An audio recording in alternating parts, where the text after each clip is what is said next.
इसलिए कि इस सूरत का नाम बताता है इखलास। इखलास का माना होता है प्योर, खालिस, बगैर मिलावट का।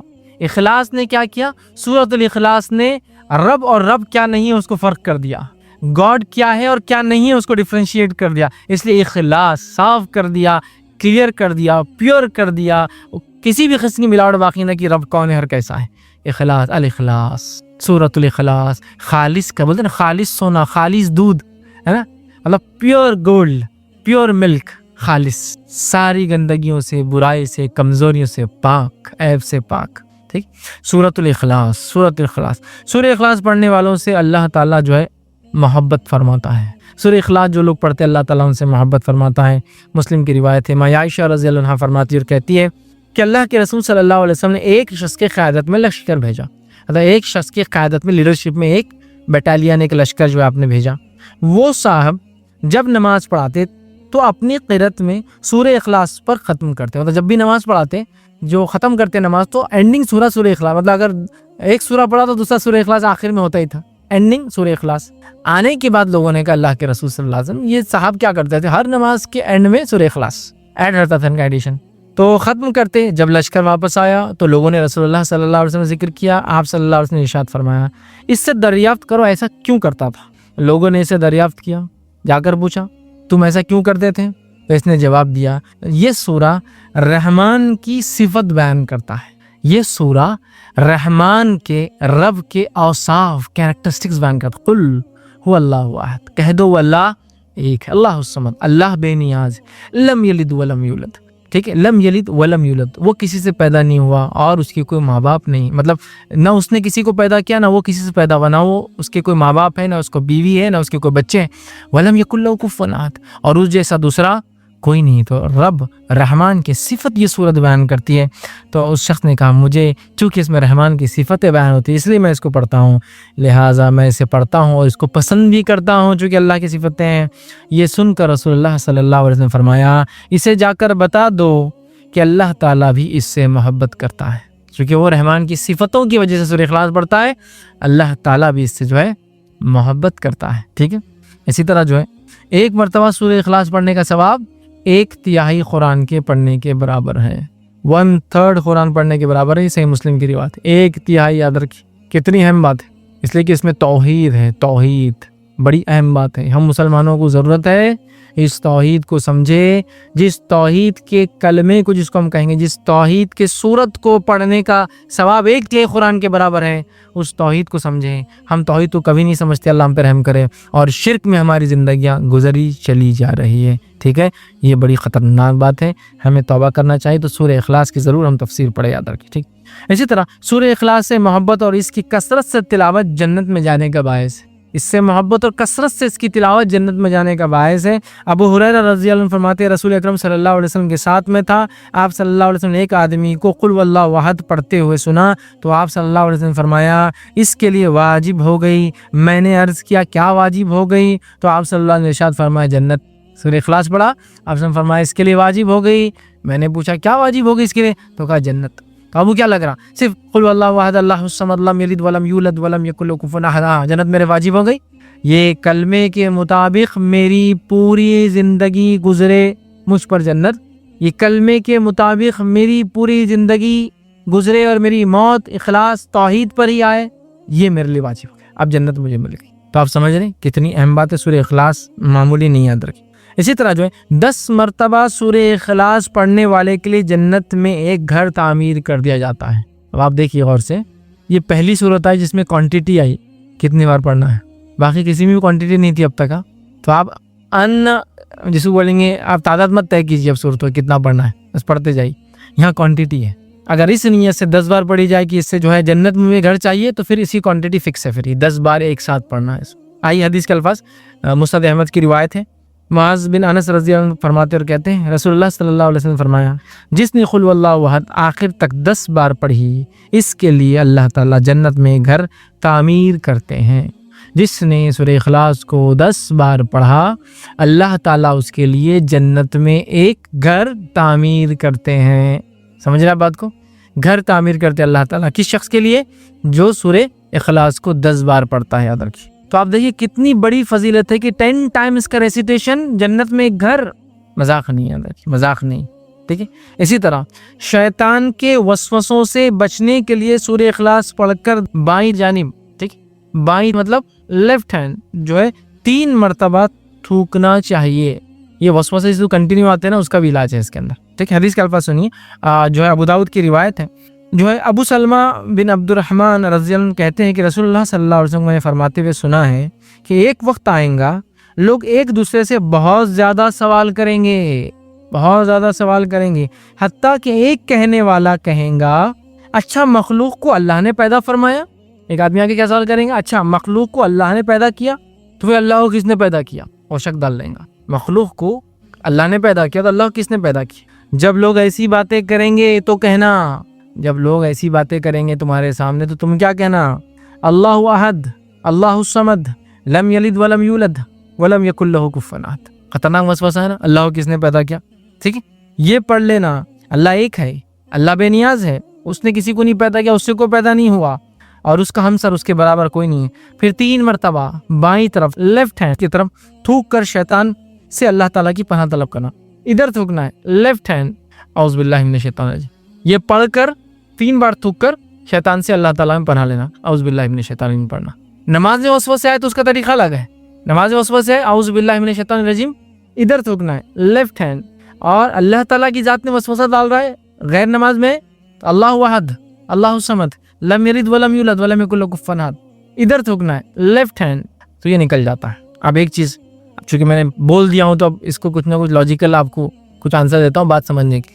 अल्लाह को किसने पैदा किया, लोग सवाल करते हैं, बहुत सारे एथिस्ट वगैरह ऐसे लोग हमसे भी कर सकते हैं दावती फील्ड में, ठीक, या वो लोग जो अल्लाह को नहीं मानते हैं, गॉड को नहीं मानते हैं, क्रिएटर को नहीं मानते हैं। मैं एक एग्जांपल देके बात समझाता हूँ। अगर कोई बोल रहा है कि बी को किसने पैदा किया, तो हम कह रहे सी, तो सी को किसने पैदा किया, तो हम कह रहे डी, तो डी को किसने पैदा किया, हम कह रहे ई। कोई ना कोई तो फर्स्ट होगा जिसको किसी ने नहीं पैदा किया होगा, बट नेचुरल है। आप कितना भी लंबा जाइए, जाने के बाद एक सर्टन पॉइंट पे आके आपको ये बात तो मानना पड़ेगी, कोई एक था जो बगैर बनाए। देखिए, अल्लाह को किसने पैदा किया, उसको किसी ने पैदा किया, तो उसको किसने पैदा किया, फिर उसको किसने, तो बात तो वही जाके फिर जो फर्स्ट है फिर वही होगा, उसको किसने पैदा किया। क्वेश्चन तो एंडलेस है। तो हम कह रहे हैं जो नहीं पैदा हुआ अल्लाह है, और जिससे सब कुछ पैदा हुआ वो उसकी मखलूक है, खत्म।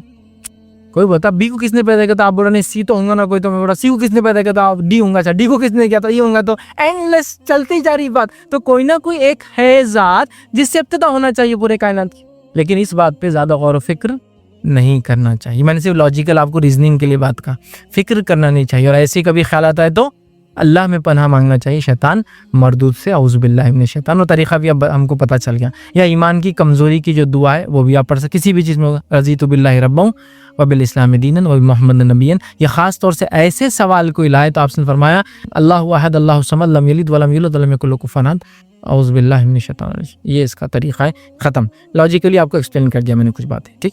नबी अकरम सल्लल्लाहु अलैहि वसल्लम जब तवाफ़ कर लेते हैं तो 2 रकात जो नमाज़ पढ़ते हैं उसके बाद, तो उसमें पहली रकात में काफ़िरून और दूसरी रकात में सूरह इखलास की आप सल्लल्लाहु अलैहि वसल्लम जो है तिलावत क्या करते थे। इसी तरह आप जब 3 वितर पढ़ते हैं, 3 वितर के अंदर पहली रकात में सूरह आला, दूसरी रकात में सूरह काफ़िरून, तीसरी रकात में सूरह इखलास पढ़ते थे। इसी तरह नमाज फजर की पहली रकात में आप कुल हुवल्लाहु अहद और दूसरी रकात में कुल या अय्युहल काफ़िरून भी पढ़ा करते थे। शॉर्ट नमाज पढ़ते थे, ये लंबी पढ़े तो सूरह आला है ना, और दूसरी चीज़ सूरह जुमा है, सूरह मुनाफिकून है, वो है। बहरहाल तो आप पढ़ा करते थे। किसी ने एक सवाल किया कि फितना परस्त लोगों से बचने के लिए क्या पढ़े, और क्या ऐसे लोगों के लिए हिदायत की दुआ कर सकते हैं।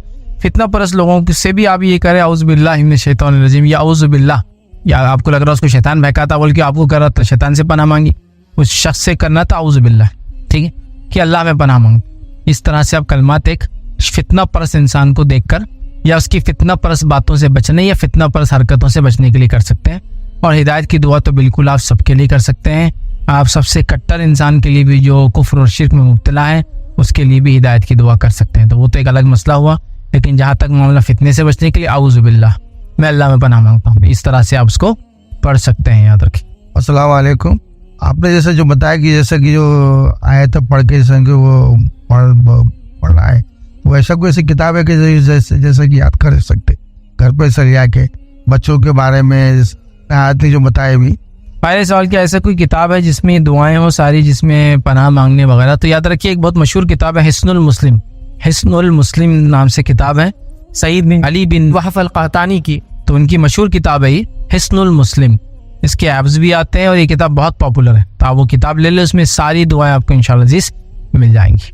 किसी ने सवाल किया क्या मियाँ बीवी वैलेंटाइन डे मना सकते हैं क्या? दूसरा सवाल है क्या जानबूझकर शादी वैलेंटाइंस डे के दिन कर सकते हैं क्या? तीसरा सवाल है वैलेंटाइंस डे की पार्टी में क्या शामिल हो सकते हैं क्या? तो वह वैलेंटाइन से रिलेटेड अहकाम और मसाइल, इस पर लेक्चर बनाना पड़ेगा। बहरहाल तो वैलेंटाइंस डे पर मियाँ बीवी मना सकते हैं क्या? तो वैलेंटाइन डे क्या है एक्चुअली, इसकी तारीख जो है कुछ वाज़ेह नहीं याद रखी। मतलब ये बात तो मैं भी कह सकता हूँ कि ये ईसाइयत का दिया हुआ त्यौहार नहीं है, ये ईसाइयत से पहले के ज़माने में भी ये चीज़ मनाई जाती थी, याद रखिए। इसके हिस्टोरिकल अगर आप रीडिंग करें, पढ़े इसके बारे में, रिसर्च करें, तो ये पहले भी लोग मनाते थे इसको। ईसा अलैहिस्सलाम की मतलब ईसाइयों ने जब से इसको अडॉप्ट कर लिया तो ये यूरोप और क्रिश्चियंस का एक तरह से तरीका बन गया, फिर यूरोप से निकल के पूरे अमेरिका और हर जगह फैल गया। अब तो आलमी सतह पर मनाया जाता है, हो सकता है थोड़े दिन बाद छुट्टी भी डिक्लेयर हो जाए इसकी, लेकिन बहरहाल मियाँ बीवी का मनाना ये दुरुस्त नहीं होगा, याद रखिए। चूँकि ये एक दिन है जिसको क्या बोलते हैं, मोहब्बत का दिन। ये सेंट थे एक वैलेंटाइन बोल के, इनका भी एक लंबा किस्सा था। रोमी लोग जो है वो जो उनके फौजी थे उनको शादी वगैरह करने नहीं देते, मोहब्बत करने नहीं देते थे, तो ये सेंट वैलेंटाइन लोगों के पास जाते थे और उनकी आपस में मोहब्बतें करवाते थे और ये सारी, तो इसको बोलते हैं यौम आशिकी, लवर्स डे, मोहब्बत करने वालों का दिन। मोहब्बत तो बहरहाल बहुत अच्छा लफ्ज़ है, इसके कई माने निकलते हैं, लेकिन यौम आशिकी बहुत ज़्यादा सूटेबल है, ये एग्जैक्ट प्रिसाइज है, ये जो टारगेट मतलब वो है। और आजकल के ज़माने में कहूँ तो ये वैलेंटाइंस डे क्या बन चुका है, ये मैंने आज से मैं समझता हूँ 10 साल पहले वैलेंटाइन डे की थोड़ी सी हिस्ट्री बताई भी। आप मेरा एक 19 मिनट का लेक्चर है इसे, उसका बैकग्राउंड हिस्ट्री और थोड़ी बहुत बातें आपको देखना है तो उसमें देख सकते हैं। लेकिन उस टाइम में तो यौम आशिकी था। अब मैं आपको लिटरल सेंस में अगर कहूँ, चूँकि यहाँ बुजुर्ग लोग भी है, वो लोग भी है जो इंटरनेट को नहीं जानते, ये यौम आशिकी से बढ़कर ये सिर्फ क्या बोलेंगे आप इसको, जिन्स परस्ती का दिन बन चुका है। मतलब ये वैलेंटाइंस डे का हाल ये कि आपको कोई होटल खाली नहीं मिलने वाली उस दिन, और होटल आवर से इस दिन जाती है। ये मैं फैक्ट्स बता रहा हूँ आज के ज़माने के। मतलब आज तो ये यौम आशिकी तो फिर भी समझ में आता था, ये आज जो है लोग जो ज़िंदगी भर फिर मिलने वाले नहीं हैं, आज मिलकर वो काम करेंगे जो मियाँ बीवी साथ करते हैं और उसका ज़िंदगी भर मुँह नहीं देखेंगे दूसरे का। तो गोया शैतान ने जहाँ आशिकी कराई और आशिकी से अब यहाँ इस लेवल और इसका गार इस दर पे लाया। अब मैं क्या बोलूँ, लोग बोल रहे हैं ऐसा नहीं, ये मोहब्बत का दिन है, ऐसा माँ को बाप से मोहब्बत है, बीवी को शौहर से मोहब्बत है, बेटे को जो है माँ बाप से मोहब्बत है, भाई को बहन से मोहब्बत है, बहन को भाई से मोहब्बत है। ये कोई ऐसा दिन है ही नहीं, कहीं भी नहीं है ऐसा। मैंने कोई भाई बहन को वैलेंटाइन डे मनाते हुए जो इसके रियल बनाने वाले लोगों को नहीं देखा। यूरोप में कोई भाई बहन नहीं मनाते इसको, ये तो खाली इस दिन को मनाने के लिए, लोगों को उभारने के लिए बता दिया गया बोले मोहब्बत का दिन है। ये प्योरली जो है ये उस मोहब्बत को कहते हैं, ये आम मोहब्बत नहीं है, इश्क वाली जो मोहब्बत होती है, जो अपोजिट जेंडर को एक दूसरे से होती है, वो मोहब्बत वाला दिन है, याद रखें। और उसमें अब तो ये इतनी घिनौनी शक्ल ले चुका है, ये सिर्फ मैं नहीं, नॉन मुस्लिम लोग भी इससे परेशान है, उनकी नौजवान नस्लें बर्बाद हो रही है, याद रखें, बर्बाद हो रही है। तो बहरहाल आप मना सकते हैं, जो दिन इतना नुकसान का, जो दिन इस्लामी तौर से सेंक्शन नहीं, जो दिन शरीयतन जायज़ नहीं, जो दिन आशिकी के नाम से मनाया जा रहा है, जो शरीयत में दुरुस्त नहीं, शादी से पहले, याद रखिए ऐसे दिनों को याद रखिए शरीयतन मनाया नहीं जा सकता, चाहे आप मियाँ बीवी क्यों ना हो। दूसरा क्या जानबूझकर वैलेंटाइन डे पे शादी कर सकते हैं? यार ये किस किस्म की अहमखाना हरकत है, ये समझ में नहीं आ रहा। खास तौर से इस दिन शादियों को रखना, ये किस किस्म की अहमखाना हरकत है, बिल्कुल ही दुरुस्त नहीं होगा, याद रखिए। हाँ, आपने शादी तय की और इत्तेफाक से उस दिन तय हो गया, वो एक अलग बात है, लेकिन उस दिन खास तक करना दुरुस्त नहीं, याद रखिए। और याद रखिए वैलेंटाइन डे के दिन पार्टी में शामिल होना, मैंने बता दिया इसकी हकीकत क्या है। ये कौन सी पार्टी की बात कर रहे हैं आप, ये किस किस्म की पार्टी होने वाली है? तो बहरहाल शरीयतन उसमें ना आप जाए, ना उसको मनाए, ना उस दिन खास शादी रखे, ना बिया बीवी होने के नाते उसको मनाए, ना आपस में मनाए, ना दूसरों के साथ मनाए, ना उस दिन कोई चीज़ करे, ना दूसरे मनाए तो उससे पार्ट ले, ना उनको मुबारकबादें, कुछ नहीं कर सकते आप, इसकी याद रखें। जब अजान होती है तो औरतें सर पे दुपट्टा डालती है और कुछ आदमियाँ टोपियाँ पहन लेते हैं, तो ये क्या सही है कि अजान हुई तो औरतों ने ओढ़ना पहन लेना और आदमियों ने टोपियाँ पहन लेना? भाई ने एक सवाल किया, क्या अजान के वक्त औरतें दुपट्टा डाल लेती है, आदमी टोपी पहन लेते हैं, तो इसकी क्या हकीकत है? याद रखिए अजान के वक्त खास तौर से सर को ढकना वल्लाह वाला, मैंने इसको कभी नहीं पढ़ा। लोगों ने खास तौर से अजान के वक्त के इतने फजाइल बांध दिए। एक फजीलत तो आपने भी सुनी होंगी, मैंने तो बहुत सुनी, कि एक औरत थी, अब इनको कैसा पता चला मुझे नहीं मालूम, लेकिन थी वो, और बोले वह सब पैखाने में गई और बैठने वाली थी और अजान हो गई। सुना आपने किस्सा? और उसने इंतजार कर लिया अजान का कि नहीं बैठना, अजान हो रही, नहीं बैठना चाहिए, उसकी मगफिरत हो गई।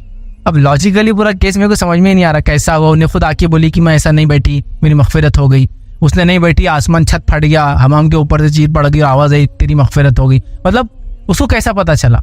लेकिन ये किस्से आपने बहुत सुने होंगे, अजान के वक्त उन्होंने थोड़ा रुक गए तो ये मिल गया, अजान के वक्त उठ के बैठ गए तो ये मिल गया, अजान के वक्त बीमार को उठा के बैठा देते, उठ उठ बैठ बैठ वो कर दें। तो बहरहाल ये कैसा है। तो अजान के वक्त खास तौर से सर ढकना, खास तौर से टोपी पहनना, मैं समझता हूँ वो नहीं, हाँ टोपी पिना रहे थे किसको आप, और अजान हो गई तो ये डर आ गया अल्लाह का कि नहीं टोपी नहीं पिनाना चाहिए किसी, टोपी पिनाना मतलब समझे ना, ये टोपी नहीं, वो दूसरी टोपी पिना रहे थे आप, ले बिड़ू ये सबसे अच्छी चीज़ है, ऐसा वैसा, अजान हो गई तो याद आ गया नहीं अजान है, नमाज है, कामयाबी उधर है, रिश्वतखोरी में, चोरी में, झूठ में, धोखे में नहीं है, और अपने को मरना है, जाना है, नहीं तो चलो टोपी नहीं पहनता फिर आता मैं देखो और सीधा, ये एक अलग बात है। लेकिन खास टोपी को पहनना, सर को ढकना, वल्लाह वाल अमूमी एतबार से औरतों का काम ये है कि वो हमेशा पल्लू डाले रखें, अमूमी खसूसी एतबार से अपने घरों में अकेली है तो फिर उसको कोई ज़रूरी नहीं है। और तो ऐसी कोई रिवायत तो मैंने कहीं नहीं पढ़ी कि अजान का एहतराम ये है कि सर ढका जाए, तो मैं समझता हूँ ऐसी कोई ज़रूरी चीज़ तो नहीं है। कोई करता है एहतराम में एक अलग बात है, लेकिन साबित शुदा करना चाहिए, मुस्तहब, सहाबियात ने ऐसा किया, सहाबा ने किया, कई भी ऐसी रिवायतें बहरहाल हमको नहीं मिलती, तो बहरहाल इसकी कोई हकीकत नहीं याद रखी। किसी ने सवाल किया जो पनाह मांगने की दुआएं हैं, एक बार दोहराना है, 2 बार या 3 बार दोहराना चाहिए। देखिए जो दुआओं के ताल्लुक से दोहराना है, जैसा नींद में से उठ के डर के तो आप 3 बार थूकना है, 3 बार पढ़ना है, तो मैंने आपको बता दिया। जान नहीं है तो 1 बार भी काफ़ी है, 2 बार भी, और आप चाहे तो जितनी बार भी पढ़ सकते ताकि आप समझे ना, आप डर गए किसी चीज़, औज़ु बिल्लाहि मिनश शैतानिर रजीम, या औज़ु बिल्लाहि, औज़ु बिल्लाहि, औज़ु बिल्लाहि, ये आपकी मर्जी है। इसमें चूंकि तादाद फिक्स नहीं है कोई, जहाँ फिक्स है वो कौन सी है, जो नींद में से उठने के बाद डर कर आप करेंगे तो 3 बार करके 3 बार पढ़ेंगे, बाकी जगह आपकी मर्जी, आप दुआ है, दुआ को जितनी बार दोहराना चाहे ताकि अच्छी हो, उसमें आप कर सकते हैं, उसमें मसला नहीं इंशाल्लाह। किसी साल के रात सोते टाइम दुआ कभी थक गए तो सोते सोते कर सकते हैं क्या? देखिए आप दुआ सोते सोते लेट के बिल्कुल बिस्तर पे कर सकते हैं, इवन आप लेट के कुरान पढ़ सकते हैं, जो को हिफ्ज़ है पूरा, जितना आप पढ़ना चाहें।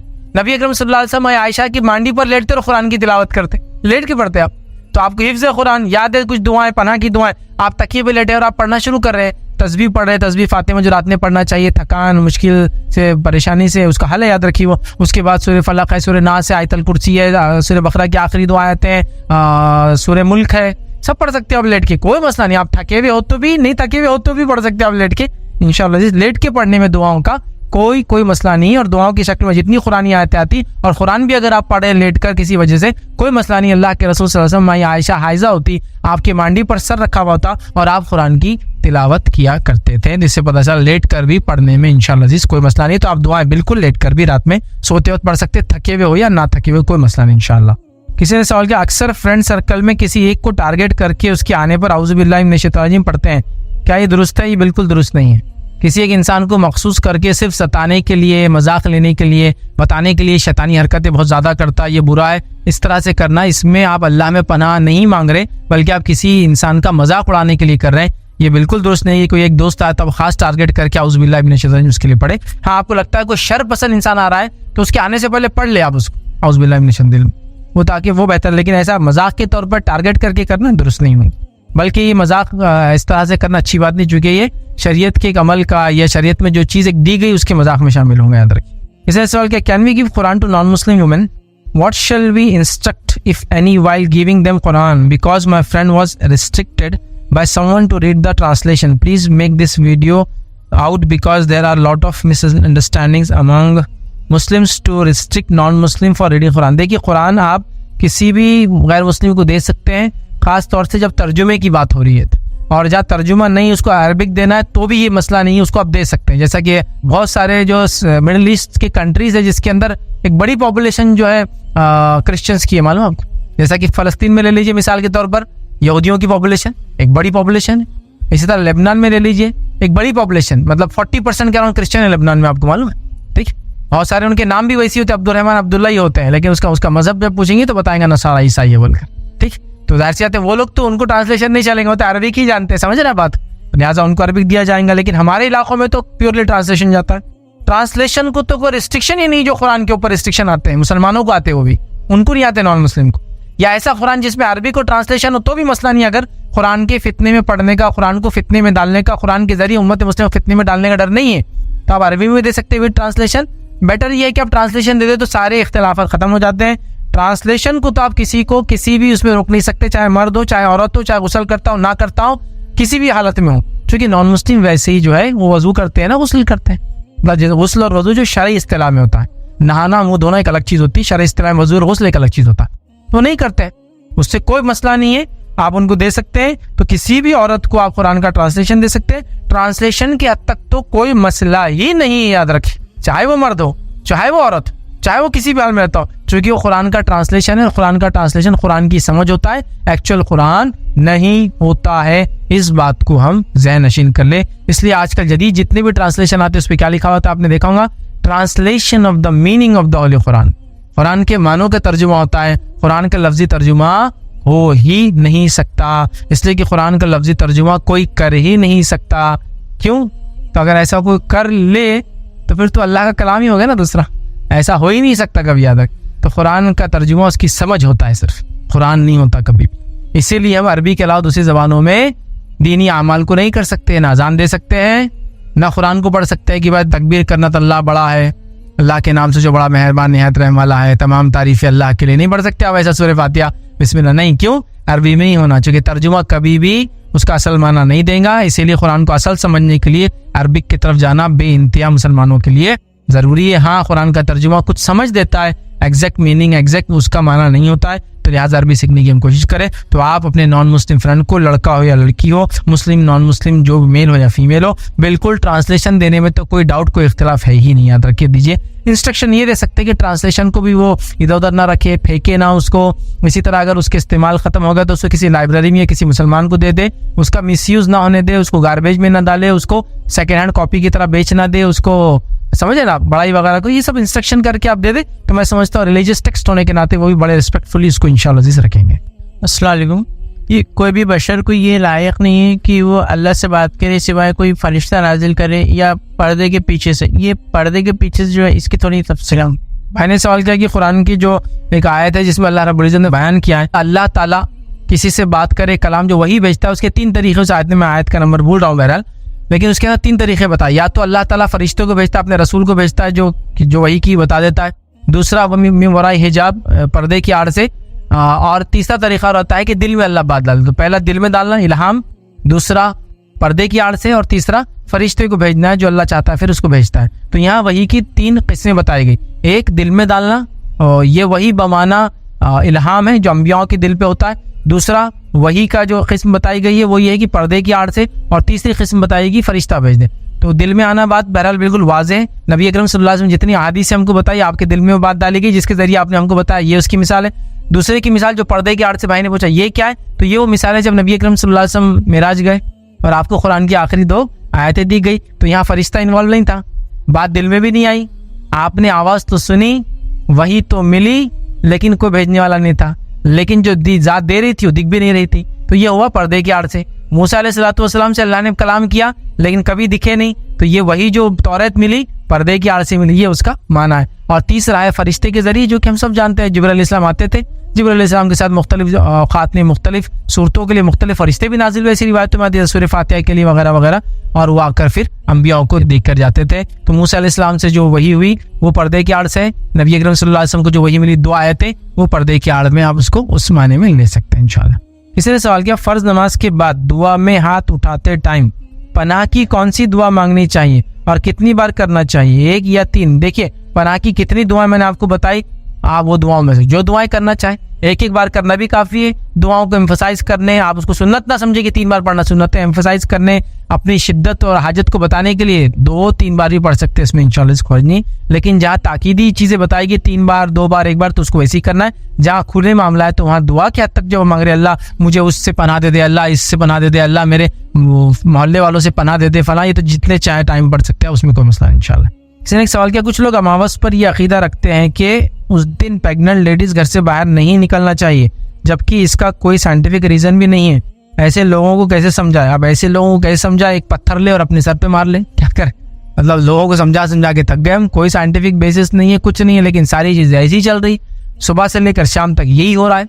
अमावस आ गई ये प्रॉब्लम, पूर्णिमा आ गई वो प्रॉब्लम, क्या है सूरज ग्रहण है ये प्रॉब्लम, चांद ग्रहण है वो प्रॉब्लम, मतलब इतनी चीज़ें, कुत्ता आ गया, बिल्ली आ गई, कोयल आ गई, मैना आ गई, सांप आ गया, तुआल गिर गया, हाँ ये झाड़ देख लिया, वो पत्ता देख लिया, ये सामने से गुजर गया, वो हो गया, सफ़ेद चीज़ के नीचे सफ़ेद चीज़ खा लिए तो ये हो गया।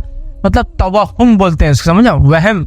और हदीस के अंदर है जिस किसी को किसी वहम ने किसी काम से रोक लिया, उसने शिर्क किया, वो चीज को माबूद बना दिया उसने। अब क्या बोलूँ मैं, काला पहने तो ठंडा रहता, हरा पहने तो गर्म रहता, फला कस्टमर अट्रैक्ट होते, इससे लड़कियां अट्रैक्ट होती, उससे फला अट्रैक्ट होता, इससे उधार जल्दी आता, क्या क्या कर रहे हैं लोग हर चीज में। देखिए आप, सब उसकी मिसालें हैं। अब क्या मतलब कि तो मैं इतने बार जवाब दे चुका हूँ, इसलिए मैं बोला पत्थर मारने, सही नहीं मारना है आपको पत्थर। मैं एक मजाहिया तौर से बात कर रहा था। मतलब अब हद हो गई लोगों को समझा होता ना, इंसान समझाता फिर आखिर में कुड़ के दीवार पे खाली हाथ मारता और सर मारता अकेले में, क्या करूँ इसका। अब समझ, बेवकूफ़ी की हद जब हो जाती है तो आदमी इस तरह सोचता है कि अपने आप को मार ले मतलब कोई चीज़ से। लेकिन वो मिसाल के तौर पे मैंने बोला था, ऐसी मुहावरतन बोला था। ये सब तवाहुम की किस्म, इस्लाम का इसने दूर दूर तक कोई लेना देना नहीं। लेकिन मुस्लिम कम्युनिटी और मुस्लिम समाज का हाल ये है, वो इसी में गर्फ और डूबे हुए, याद रखिए। फिर हम दूसरे कल्चर्स को और जिसको हम कहेंगे गैर मुस्लिम और काफिरों के तौर तरीक़ों को ये कहते हैं कि इस्लाम के मुताबिक नहीं, वो गलत है, वो करने से शिर्क और कुफ्र होता है। लेकिन हम जो वो काम करते हैं धड़ल्ले से करते हैं और उसके पीछे हमारी वजूहात और दलील भी होती है। शादी इस टाइम पे नहीं करना, बारात उस टाइम पे नहीं ले जाना, शौहर ने बीवी से इस टाइम पे नहीं मिलना, इस टाइम पे बच्चा वजूद में नहीं आना चाहिए, इस टाइम पे आना खैर है, उस टाइम पे नहीं आना खैर है, गाड़ी का नंबर ये हो तो खैर है, घर का नंबर वो हो तो खैर है, जमीन का साइज इतना हो तो खैर है, काला पहने तो आज के दिन अच्छा है, सफेद पहने तो आज के दिन अच्छा नहीं है, पानी पी लिए सुबह तो फला। ये सब बरकतें और शैतान को दूर रखना, बुराई को हटाना, अच्छाई को लाने की सेंस में करते हैं। ये वो सिफतें जो सिर्फ अल्लाह के पास है ये काम करने की ताकत, वो सब कर रहे हैं हम बंदों के साथ, जानवरों के साथ, परिंदों के साथ, है नहीं है। नाग और नागिन को बोले देख लिया उन्होंने, दोनों मोहब्बत के फेज में थे, तो बोले आप खानदान में ये हो जाएगा। उसके पीछे भी भाई मैंने ये तक देखा, मतलब हर चीज के पीछे कुछ ना कुछ है। तवाहुम बोलते हैं इसको, आप समझ रहे। फला प्याज तेज, मैंने तो यहाँ तक सुना प्याज तेज थी, बोले यहाँ बोले खेत में एक ऐसी औरत गई होंगी जो गंदी हालत में होंगी इसलिए प्याज तेज हो गई। अंगूर खट्टे खेत में, बोले हाँ ये बोले जनामत की हालत में आदमी गया होगा तो अंगूर खट्टे लगे। उससे कोई साइंटिफिक दूर दूर तक बेस नहीं है उसके प्याज के और तेज होने से, अंगूर के खट्टे होने से इंसान की नापाकी का। हर चीज के पीछे हमारे पास लेकिन कुछ ना कुछ। अब मैं आपको क्या बोलूँ, हिचकी आई तो कोई याद कर रहा, मतलब पुराने जमाने का वायरलेस सिस्टम। क्या बोलेंगे पुराने जमाने, वो याद करें उन्हें याद कर ले इन्हें परेशान, हिचकिया ले लेगी, ज्यादा याद कर ले तो हिचके ले ले कि मर जाएंगे ना, याद नहीं हो मत याद करो। क्या क्या बना ली लोगों ने, मुझे समझ में नहीं। मतलब आप देख रहे छोटे से चप्पल उल्टी हो गई तो, रात में झाड़ू दिए तो, नाखून काटे तो, बाल, अब क्या क्या बोलूं मैं आपको, बाल काटे तो, फला दिन, मुसलमानों की बात करो, फला दिन बीवी के साथ सोना भी नहीं बोले, नहीं तो यही प्रॉब्लम्स आ जाते। हाँ तुमको बहुत वो करना ना तो 2 दिन बीवी से दूर रहो, तो मंगल के दिन और शनिचर के दिन तो सब मामला ठीक हो जाता मियां तुम्हारा। हाँ ये दिन नहीं रहना, इससे क्या हो रहा, मतलब कुछ समझ में नहीं आ रहा। मतलब इतने तबाह की इसकी कोई इंतहा नहीं। पहली लड़की होगी ना, 3 लड़कियां होते तुमको, हर चीज से ले रहे। इसका कोई साइंटिफिक बेस है कि लड़की तो बाद में 2 और होते। आप समझ रहे ना, लोगों के पास सुभान अल्लाह इतनी सारी बकवास से बकने के लिए शरीयत बहुत वाज़ेह है। आपके पास अगर वो अमावस के दिन साइंटिफिक कोई बेसिस नहीं है, बेसिस हो सकता है जैसा कि चांद ग्रहण, सूरज ग्रहण पे आप बोल सकते हैं कि उसकी शुआएं ऐसी होती है, शुआएं नहीं आने से ये प्रॉब्लम्स हो सकते हैं, बैक्टीरियल कुछ अगर है बेस तो आप मत जाइए। लेकिन नासा ने वो बेस को उड़ा दिया। जैसा कि कुछ लोगों ने कहा था कि अगर सूरज ग्रहण होता है तो बैक्टीरियल इन्फेक्शन बढ़ जाता है बोले उस टाइम। तो नासा में ये क्वेश्चन किया गया था, मैंने आपको पूरा रिस्पॉन्स भी दिया था नासा का। नासा ने कहा अगर ऐसी बात सही होती साइंटिफिकली तो रात भर में तो ये कितना इन्फेक्शन कितना बढ़ जाना चाहिए था रात के टाइम में, जो कि सूरज कितनी देर डूबा हुआ होता नहीं होता है। उन्होंने कहा कोई बेस नहीं है इसका। अगर बेस है तो जैसा कि समंदर में ये टाइम पे नहीं जाना, क्यों, तो तेज लाटे आती, बेस है ना साइंटिफिक कि क्या होता है, टाइड्स तेज होती है तो नहीं जाना चाहिए, उसमें बहुत से लोग डूब जाते हैं। सही बात है, टाइड्स है, सुबह सुबह पानी में नहीं तैरना चाहिए इसलिए कि बहुत ज्यादा ठंडा होता है सर्दी के दिन। ये बेस समझ में आ रहा है कि रीजन है सर्दी हो सकती। नहीं मियाँ सुबह ये घड़ी पे नहीं कूदना पानी में, क्यों ये घड़ी पे नहीं कूद, ठंडा रहता, ठंडे वंडे का नहीं, ये घड़ी कूदे ना तो उम्र कम हो जाती, वो घड़ी कूदे ना उम्र बढ़ जाती, ऐसा खाए ना तो वो हो जाता, सफेद खाए तो जिंदगी बढ़ जाती, काला खाए तो जिंदगी कम हो जाती। ये सब मसला है। कोई ये बोले कि काला पहन के बाहर मत जाओ, इसलिए मत पहनो काला कि धूप तेज है तो ये क्या करता, ज्यादा एब्जॉर्ब करता, तो लॉजिकल साइंटिफिक है, बात सही है। लेकिन कोई बोले नहीं अभी काला पहन के जाएंगे तो जॉब नहीं मिलेंगी, ये बेस कहाँ से लाया उसने, इसके पीछे ना कोई साइंटिफिक बेस है ना अल्लाह ताला ने कोई सिफत दी काले में कि काला पहन के जाने से वो जॉब को रिपेल करता। आप समझ रहे बात को, तो ये बड़ा मसला है। तो ये सब तवाहुम है, बदअकीदगी है, खुराफात है, और न जाने अकीदे में कितने बिगाड़ इससे आते हैं। हम तमाम को ये चीज़ों से बचने की ज़रूरत है। मेरा एक लेक्चर है, आपको देखना है तो 25 शिर्क के अक़साम जो उम्मत मुस्लिमा में बहुत आम है, वो 25 अक़साम में मैंने ये तमाम बातों को गिनवाया है। अस्सलाम वालेकुम। टूटते तारे को देखकर भी ताउज़ पढ़ना चाहिए? भाई ने सवाल किया टूटते हुए तारे को देखकर क्या ताउज़ पढ़ना चाहिए, औज़ुबिल्लाहि मिनश शैतानिर रजीम। तो मैं समझता हूँ टूटते हुए तारे को देखकर ताउज़ पढ़ने के ताल्लुक से कोई रिवायत हमको नहीं मिलती कि तारा टूटे तो हम औज़ुबिल्लाह पढ़ना चाहिए, चूँकि तारा टूटता है तो वो शैतान को मारा जाता है, शैतान को मारा जाता है तो टूटता है बोला जाता है, लेकिन उस पर औज़ुबिल्लाहि मिनश शैतानिर रजीम पढ़ने की कोई दलील मुझे नहीं पता। इसी में एक चीज़ ऐड कर दूं, लोग अक्सर पूछते हैं क्या जमाई आए तो इस्तिग़फ़ार करना चाहिए, तो जमाई पर भी इस्तिग़फ़ार करने की कोई दलील नहीं। ये बात साबित है कि जमाई लेना नहीं चाहिए, क्योंकि जमाई के जरिए शैतान मोमिनों पर सुस्ती डालना चाहता है, लेकिन सुस्ती डालना चाहता है, इस्तिग़फ़ार पढ़ना साबित नहीं। तो लोग क्या करते हैं, जमाई अस्तग़फ़िरुल्लाह और छींक है तो अल्हम्दुलिल्लाह नहीं बोलते, तब क्यों बोलना है, छींक पर अल्हम्दुलिल्लाह बोल रहा है, जमाई पर इस्तिग़फ़ार साबित नहीं है। तो टूटते हुए तारे पर औज़ुबिल्लाहि मिनश शैतानिर रजीम पढ़ना कहीं भी साबित नहीं, मेरे इल्म में तो ये बात बिल्कुल भी नहीं है। किसी भी हदीस में, चूंकि टूटते हुए तारे के काफ़ी तज़किरे कुरान में भी है और हदीस में भी नहीं, कहीं भी पनाह मांगने के तज़किरे वहाँ नहीं है। जी अस्सलाम वालेकुम। अगर कोई दोस्त ने हमें पान दिया, उसने कहा कि सादा पान है, और उसके खाने के बाद जब पता चलता है कि उसमें तंबाकू है और उसको थूक दिया जाए, तो फिर उसके अलावा और कुछ करना है कि काफ़ी हो? भाई ने सवाल किया कि अगर किसी ने पान दिया और वो बोला नहीं और उसमें तंबाकू था तो थूक दिया तो काफ़ी है। तो याद रखिए, अगर किसी ने आपको धोखे से कोई चीज़ दे दी जो नशीली थी, जो गलत थी, जो नहीं खाना चाहिए, जो हराम थी, तो आप फ़ौरन उसको थूक दे और जितना हो सकता है उस मामले में उतनी एहतियात कर ले, इंशाअल्लाह वो काफ़ी। और ऐसा बहुत सारी बार होता है, याद रखिए, बहुत सारी जगह होता है कि इंसान ऐसी खता और गलती कर लेता है। जाके कहीं आप गए, फ़ौरन सॉफ्ट ड्रिंक समझ के आपने कोई उठाकर मुंह में लगा लिया, उसके बाद पता चला वो अल्कोहल था माइल्ड फॉर्म में, तो ज़ाहिर सी बात है आपसे गलती देखना चाहिए था, बट हो गई।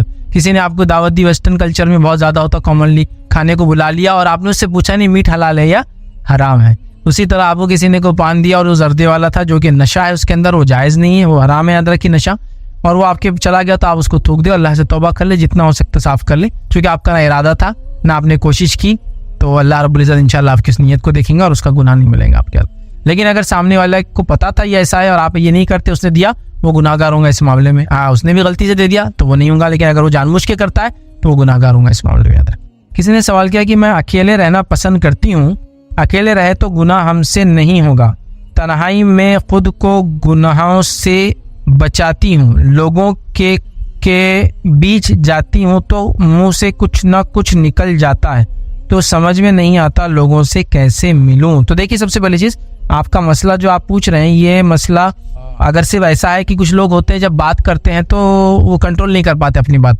और मुंह से फिर कुछ भी निकल जाता है, अगर वैसा आपके साथ हो रहा है तो आप बात करने की टेक्निक किसी से सीखिए, लोगों में रहना मत छोड़िए। अगर आप ये कहें मैं लोगों में नहीं रहूंगी तो गुनाह नहीं होंगे तो मैं अच्छी रहूंगी, तो ये तो ऐसे ही बोल रहा हूँ, अगर मैं चलूंगी तो गिरूंगी और चलूंगी नहीं तो गिरूंगी नहीं, लेकिन चलने के फायदे भी सब महरूम रह जाएंगे जिंदगी भर के लिए। बात करने से कितने फायदे होते हैं, सहाबियात, उम्महातुल मोमिनीन वगैरह, आप दीगर को देखिए, कभी ऐसा नहीं कहा गुनाह से बचने के लिए हम बात नहीं करेंगे। लेकिन अगर आपका मसला ये है कि आप मुंह खोलते ही, कुछ लोग होते हैं मुंह खोलते हैं तो कुछ तो भी गड़बड़ हो जाती है उनकी बात से, आप समझ रहे, तो फिर आप बात कैसी की जाए उसकी टेक्निक सीखिए, लोगों से दूर रहना मत सीखिए, क्योंकि आपका लोगों से दूर रहना आपको कई किस्म की खैर से दूर कर देगा, आपकी शख्सियत को मुतकब्बिर बना देगा, आपके बारे में लोग गलत फहमी इख्तियार करेंगे और कई बुराई आपके अतराफ सराउंड होना और फैलना शुरू हो जाएंगे। तो लिहाजा बात कीजिए, और अगर बात करने में गड़बड़ है तो अच्छे से बात करने का टेक्निक सीखिए उन लोगों से जो आपको सिखा सकते हैं। नेट का दौर है, आपको एक से एक वीडियोस आपको अच्छे मिल जाएंगे जहां आपको बात कैसी शुरुआत करें, अगर बात में गड़बड़ होती है आपके तो कैसे इसको सुधारें, अपनी गलतियों को कैसे पकड़े, ये सारी चीज़ें मिलेंगी, अपने आप की इस्लाह कीजिए। लेकिन मैं ये नहीं सजेस्ट करूँगा आप अकेले रहिए, सिवाय इसके कि आप बात करते हो सिर्फ गालियाँ मुँह से निकल रही, बात करें तो कुछ भी कलिमात निकल जा रहे हैं, तो ये तो कोई बीमारी होंगी, फिर इलाज करवाइए। लेकिन आम हालात में मैं कहूँगा निकलिए, लोगों में जाइए, उठिए बैठिए, वरना आपका सवाल वैसा ही है कि मैं चलूंगी तो गिरूंगी इसलिए मैं चलती नहीं हूँ, तो आप गिरने के डर की वजह से चलने के फायदे खो रही वो कितने ज़्यादा है, रेंगने की वजह से या नहीं चलने की वजह से। तो लिहाजा आप अकेले रहना गुनाह से बचने की कोई दलील नहीं, याद रखिए, बल्कि लोगों में रहिए ताकि ज़्यादा से ज़्यादा नेकी आप कमा सकती हैं। किसी ने कहा कि शादी के दिन सफ़ेद ड्रेस पहनना गलत है, क्योंकि आजकल लोग कहते हैं शादी के दिन सफ़ेद ड्रेस नहीं पहन सकते। शादी के दिन आप सफ़ेद ड्रेस पहनिए, शादी के दिन आप लाल ड्रेस पहनिए, शादी के दिन आप भगवा पहनिए, शादी के दिन आप ऊदा पहनिए, शादी के दिन आप हरा पहनिए, शादी के दिन आप तिरंगा पहनिए, शादी के दिन आप दोरंगा पहनिए। आप शादी के दिन जो ड्रेस पहनना चाहे, मैक्सी पहनिए, कुर्ता पजामा पहनिए, लाचा और क्या हो सकता है उसके, और वो जो हलाल जो जायज़ कैटेगरीज में सब पहन लीजिए, जो कलर के, एक साथ 10 कलर के आप जोड़े पहन लीजिए, कोई मसला नहीं, शरण को मसला नहीं। लेकिन हमारे पास ड्रेस भी डिफाइन करता है, वाइट ड्रेस मैयत को डिफाइन करता है मरने के बाद, काला ड्रेस गम को डिफाइन करता है, लाल ड्रेस खुशी को डिफाइन करता है, भगवा ड्रेस ज़्यादा खुशी को डिफाइन करता है, आप समझे ना, लोगों ने करी। उसके बाद फिर हरा ड्रेस कम्युनिटी को डिफाइन करता है, उसमें फिर ऊदा ड्रेस एक पर्टिकुलर कम्युनिटी डिस्क्राइब करता है, भगवा ड्रेस एक पर्टिकुलर कम्युनिटी और थॉट को वो करता है। तो हमने सब चीज़ों को यहाँ से वहाँ तक बांट लिया, हमारा प्रॉब्लम ये है याद। तो सफ़ेद ड्रेस का कोई लेना देना नहीं है, बल्कि पूरे यूरोप में, पूरे अमेरिका में और पूरे मिडिल ईस्ट में वाइट ड्रेस ही दुल्हन पहनती है शादी के दिन, स्पेशल एक गाउन आता है बहुत लंबा, उस पर वो डाला जाता है, या अरब होगा तो मैक्सी होती है लंबी, सारे लोग सफ़ेद पहनते हैं। इंडियन कल्चर में सफ़ेद मैयत पर, काला गम पर, लाल खुशी में, भगवा खुशी में, ये ऐसा कुछ भी नहीं याद रखिए। शरीय एतबार से आपको जो ड्रेस पहनना है वो ड्रेस को पहनिए। आप ये सिस्टम को तोड़ने के लिए अगर ऐसा कर रहे हैं तो मैं तो बोलूँगा ऐसा कीजिए। आप सिस्टम को अगर तोड़ना है, कल्चर को अगर ख़त्म करना है, बताना नहीं ऐसा भी चलता, तो करने में कोई हर्ज नहीं, याद रखिए। बहुत सी बार होता है लोग इसी तरह से वो करते, जैसा मेरा निकाह हो तो बोले नहीं शादी के दिन फुला पहनेंगे, उन्होंने फुला उला नहीं, ऊदा ड्रेस बनाऊंगा मैं शादी के दिन, एहलिया को हमारे ब्लू कलर का नहीं चलता, लाल भी नहीं चलता। जायज़ तो सब है, लेकिन सिस्टम को तो कहीं ना कहीं तोड़ना पड़ेगा ना आपको, ठीक। तो बोले दुल्हनों को पहचानेंगे नहीं, मत पहचानने दो, क्या पहचानना जरूरी, कल्चर बन गया ना बस। लाल ड्रेस होना शादी का, वलीमे का, ऐसा बस। जेंट्स का भी ले लो, सफ़ेद कुर्ता पैजामा शादी का, काला कोट पैंट वलीमे का। कहाँ से लाए, जो पहनना पहनो, काला शादी के दिन पहन लो, आपको मसला नहीं। शादी के दिन कोट पैंट पहनो, आपको मसला नहीं। शादी के दिन बोले सुन्नत पे, वलीमे के दिन फिर क्या गैर सुन्नत, ऐसा कुछ भी नहीं। कुर्ता पैजामा पहन के शादी करना कोई सुन्नत नहीं, याद रखें। बहरहाल कल्चर है, आप ये बोल सकते हैं हमारे कल्चर में ऐसा, तो ठीक है ना, मानो कल्चर को इस्लाम मना नहीं कर रहा, लेकिन उसको ये जो सफ़ेद काला हरा पीला नीला उदा कर दिए। अच्छा, दुल्हन को बोल रहे शादी के दिन सफ़ेद नहीं पहनना अच्छा नहीं रहता, और दूल्हा सफ़ेद में ही जाता शादी के दिन। देखिए आप, मतलब मेल फीमेल में रंग का डिफरेंस है कि मेल को शादी के दिन दूल्हा सफ़ेद कुर्ता पजामा, लाल पगड़ी, गोल्डन पगड़ी और क्या क्या वो बांध के जा रहा, और दुल्हन को बोल रहे सफ़ेद नहीं पहनना शादी के दिन, और लाल पिनाते शादी के दिन, और वलीमे के दिन वो लाल में जरदोजी काम वगैरह वो जो भी रहता बेल बूटे वाला वो पिना रहे, ठीक। फिर उस पर भी फिक्स है, शादी के दिन शलवार खमीज जिसको बोलेंगे वो पिनाते लड़की को, और वलीमे के दिन या तो साड़ी या तो फिर वो लाचा बोलते हैं उसको, मतलब नीचे एक लहंगा जैसा होता और ऊपर एक अलग उसका वो होता, और फिर उस पर एक लंबा घूंघट होता। कुछ भी नहीं भाई, जो मैसर है, खास लो भी मत, मैं बोलता हूँ खास लेना भी नहीं चाहिए, जो मैसर है, जो अवेलेबल जिसको बोलते, उसमें जो अच्छा है पहन लो, कोई मसला नहीं। मैं आयशा फरमाती मेरा निकाह हुआ तो हाँ बस लाल रंग का एक कुर्ता था, और उसके बाद वो कुर्ता मैंने अपने पास रखा। फिर जब बहुत सारी अंसार की बच्चियों के निकाह होते, उनके पास कपड़े नहीं होते, वो मेरे से वो कुर्ता मांगने आते, मुझसे ले जाते और शादी के बाद वापस ला के देते, उधार ले जाते। मतलब वो इसलिए नहीं कि मुक़द्दस था, बाबरकत था, नहीं, वो नबी का जोड़ा नहीं था, वो नबी का कपड़ा एक अलग बात है, ये एक सहाबिया का है, लेकिन उनके पास गुर्बत थी, कपड़ा नहीं था, ये कपड़ा उन्होंने अपनी शादी बनाकर अच्छा था, तो सारी औरतें पहनना चाहती थी, तो गरीब थे तो मांग लिया करते थे। तो यहाँ तो मांग के भी पहन ले सकते हो जरूरत है, तो क्या नया बनाना, 25-25 40-40 हज़ार के जोड़े बनाते शादी के लिए, खास रंग के, और वो जोड़ा जिंदगी में कभी नहीं पहन सकते। तो शादी के बाद आता हो 6 महीने बाद लगता ही नहीं हो, लगा इधर से खुल जाना रे, समझ रहे ना आप, ऐसा हाल हो जाता है उसका। अगली बार ये जोड़ा कब पहन के जा सकते, बोले 25,000 का लाचा, और वो आदमी जो ब्लेजर ले लेता हो, कभी ससुराल के पैसों से लेता, कभी खुद के, जो भी है 50,000। अच्छा, और रेमंड से भी खास है मालूम, 25,000 का शादी वलीमे का जोड़ा, और वो जोड़ा 12,500 में आपको शादी से मिलेगा। उनको पता है ये कटरा, काटो इसको, आप समझ रहे, ये का खुद के पैसे ले रहा, ससुर को लूट रहा है, आपको नहीं ला शादी का बोले, वही सेम जोड़ा शादी पे लगा है 50,000 का, बोले शादी क्या स्पेशल है उसमें, नहीं बोले मेंढी को बोले खजूर काजू बादाम खिला के पाले, तो फिर उससे निकले वो बाल, उससे बना ये जोड़ा बोले, और ये घास खा के बड़ी मेंढी उसके ऊल का है, ये सादा ऊल, ये स्पेशल ऊल, मेरे को तो कुछ समझ में नहीं आ रहा ये ऊल कैसा स्पेशल होता खाने के हिसाब से। अच्छा, अगर ऊल स्पेशल भी होता उसके डाइट के हिसाब से, तो आपकी आंखें लगने से क्या फायदा, मुझे बताओ। वूल यहाँ रहता, इसके अंदर वूल नहीं रहता, ये चिकना नायलॉन रहता है इसके अंदर, तो आपको क्या फायदा। अच्छा, उस पर शर्ट भी है, लेकिन आपका डायरेक्ट आंख पे थोड़ी पहन रहे आप, तो उससे क्या बेनिफिट हुआ मेरे को वूल का बताओ। वूल सिर्फ गर्म रहता, चाहे वो मेंढी कुछ भी खाती हो, भेड़ जिसको बोलते, उससे निकलता उसके बाल जो रहते वूल रहता, तो बहरहाल वो सब कुछ भी नहीं है। और वो शादी में एक बार पहनते हैं, उसके बाद पूरी लाइफ मैंने देखा वो जोड़े घर में लटके हुए रहते हैं।